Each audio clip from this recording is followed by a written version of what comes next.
I'm RB Sensei, and I'm back again to critique some more ridiculous dating nonsense. Let's get it. This is Irrational Things I Would Cut a Guy Off For in the Early Stages of Dating, Part 4. This series just gets people angry, I don't know why. One thing that really stands out to me on dates that pretty much guarantees whether or not I'll give a guy another chance to take me out is this. And it's kind of bare minimum, but does he ask me any questions? Like, is he curious about me at all?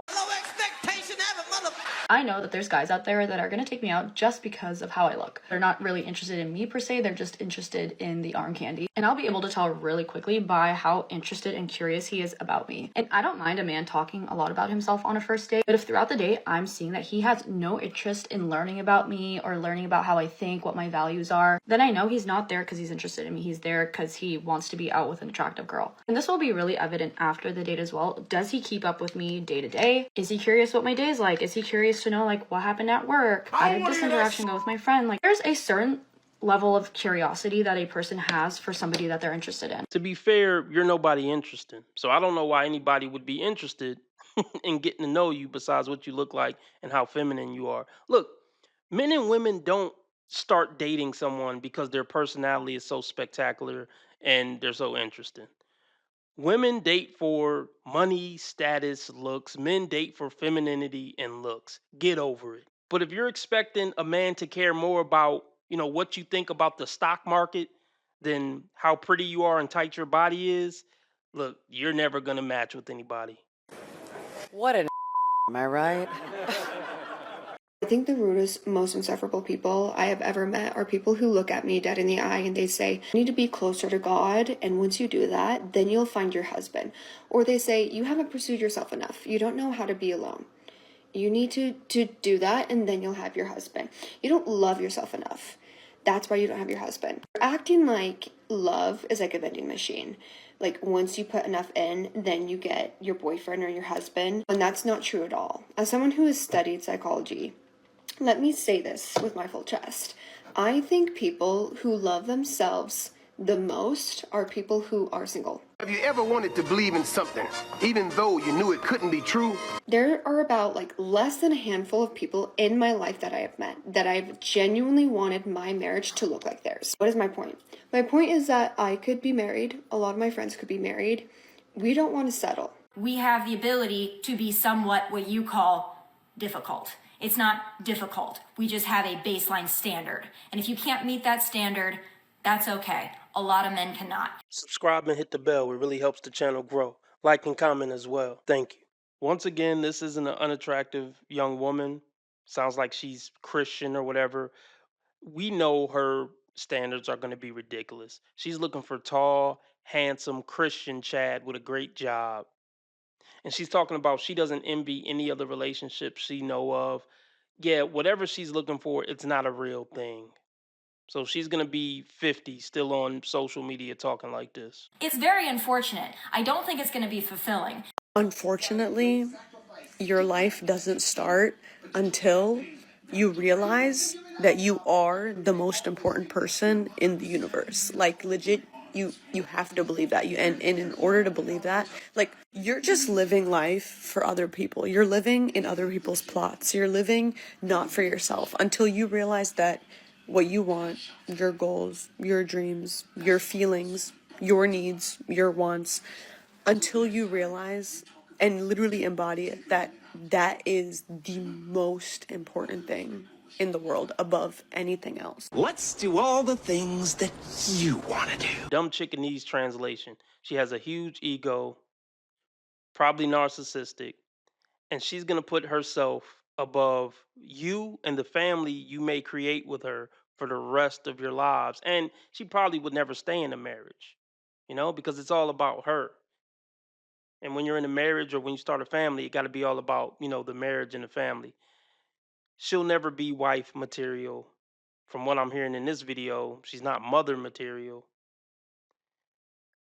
I feel sorry for women like this because they're completely ruined and they don't even realize it. They're not going to realize it until it's far, far, far too late to even try to do something about it. Welcome to my 2025 Dating Wrapped. No. I know you guys were all curious about my dating life this year, my mom and dad included. So I put together a presentation for you guys so that you could easily follow along. Compared to last year, I did not go on as many dates. After I turned 31, I started to panic and I was like, I really need to go on as many dates as possible so that I can find my husband. That ship has sailed. Your parents are gonna see this. I feel sorry for your parents. Okay, you're 31, you're past the wall, you've been on hundreds of dates by this point. I see the tattoos, I see the nose ring. It never fails. It never fails. You going on 100 dates in a year isn't going to make you a better dating option for the men you're attracted to. If you couldn't lock down your type from 15 to 31, you're never going to lock them down. You never know, that's the point. Fellas, stay away from women who've been on dozens of dates. Good items don't stay on the shelf. I don't want anything to do with a woman who went on 30 dates in her lifetime and never had a 3-year relationship by 30. In 2025, I didn't care anymore, but we still put some up on the board. Don't worry, Mom. I'll get married someday. Not a chance. The goal this year was much different than last year. Last year, we did everything for the plot. This year, we did it because we were bored. We didn't really have much going on, so why say no to free drinks or a free dinner when we don't have to? We ended up going on 8 first dates this entire year. And for those of you that say I go on a lot of dates, that's less than 1 date a month. Still a lot mentally. So how did I meet these gentlemen? Well, 2 of them actually I met on Instagram. Both of them slid into my DMs. So if you've ever slid in my DMs and I don't respond, don't get discouraged because sometimes I do. So you hear that, fellas? She was just bored.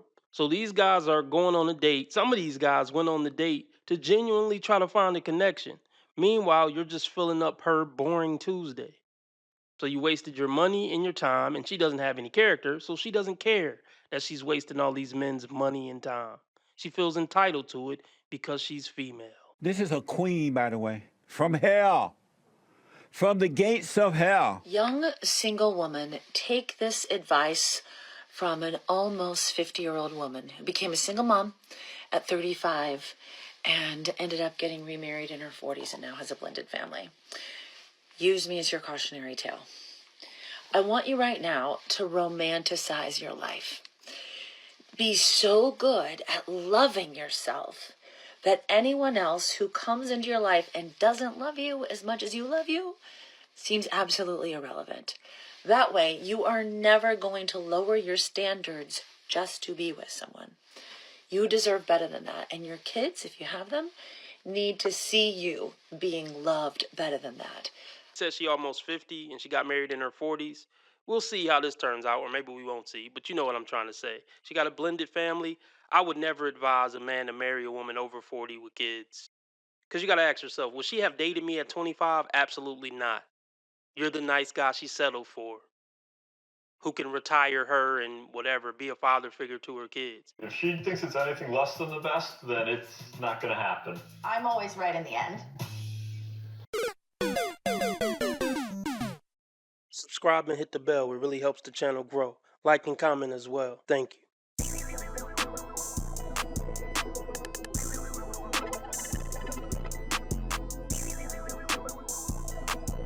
See, this is the number 4 guy from the TikTok we just looked at. See, but she's smart. I'll give it to her. She was smart enough to know I'm going to get more benefit than not from picking the number 4 spot.